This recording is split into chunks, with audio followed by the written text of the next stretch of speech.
Okay, it's recording. Go. Hi, I'm here interviewing Aiesha India about her music. Okay, so I put the single on. Okay, I'm gonna play a single in the background really quietly. what do you want to say to all the people who have doubted you in the past? What advice, well not advice, but what do you want to say to them? Well, it could be advice. It could be in the form of advice. I'd say to people who have doubted me in the past, I don't know about doubted, because there's, doubts are natural, that's fine, but people who have tried to put me down, Yeah.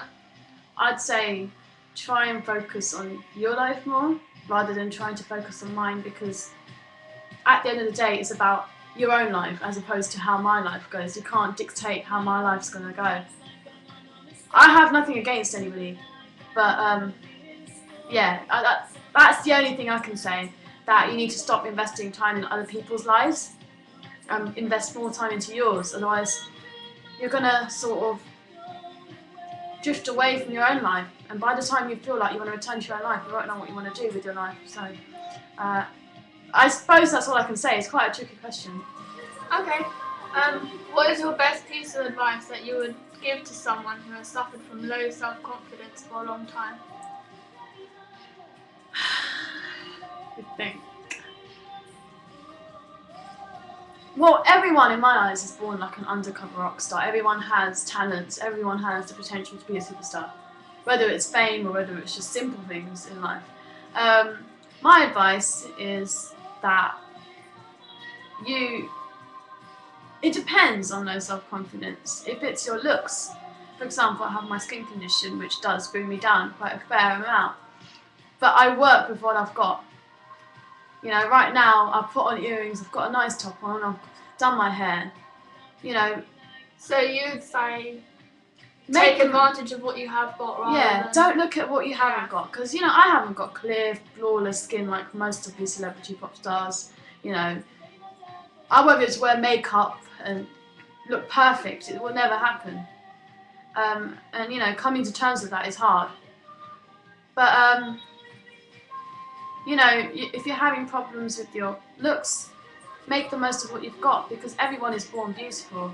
It's how you work with what you've got. And when there's ever a problem in your life, find someone you trust, talk about it, because the worst thing you can do is keep it all bottled up and then have a breakdown. And find like me, I aspire to certain celebrities, see how they've overcome their obstacles.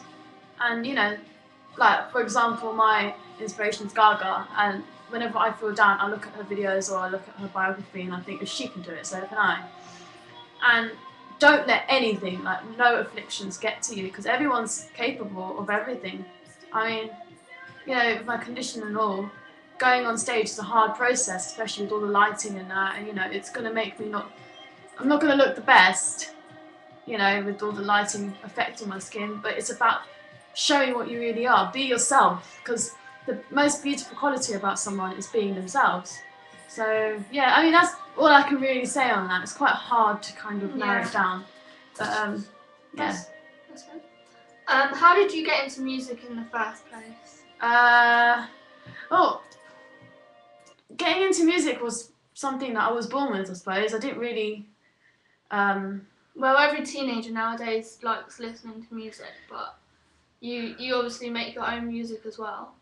Yeah, I mean, I remember when I was like 4 or maybe 5, my dad had a keyboard like this small, and it had like a few buttons you could just play. And I remember I would make up little tunes and try and learn songs by ears and dance to all the songs. And I was always... Teach yourself on the keyboard. Yeah, I've taught myself on the keyboard, and I've been playing the piano for 11 years now, out of which 6 I was taught, and I did examinations, but then I got kicked out because apparently I'm not very good at reading music, but I am good at picking it up by ear. And by that I got into electronic music, and then from there I got into producing my own music, because I was inspired by Gaga at that point, but then I started to investigate like older artists like back in the 80s and that, and now I want to relive the whole idea of electro. So I mean, I've always been into music, but I think since Gaga came out, I realised that fame is the way I want to go with music as well. Yeah, I've always been musical. Okay. You've dedicated a lot of your life to producing your own material. What kind of music do you make? Like, what genres? What kind of sounds do you like? I think I've created my own little genre. It's more like theatrical. It's a combination, isn't it? Yeah, theatrical electro Yeah. rock. Yeah, so it's a combination of like orchestral, electro, and a bit of rock to give it that sort of vibe. If you listen to my upcoming single, Vampire Love, you can hear guitars, but then you can hear samples of opera, then you can hear electro. So I like to combine loads of things together, and yeah, I mean, there is no one specific genre as to what I do. Okay, thank you. Right. I think so. Okay, cool. Okay, goodbye.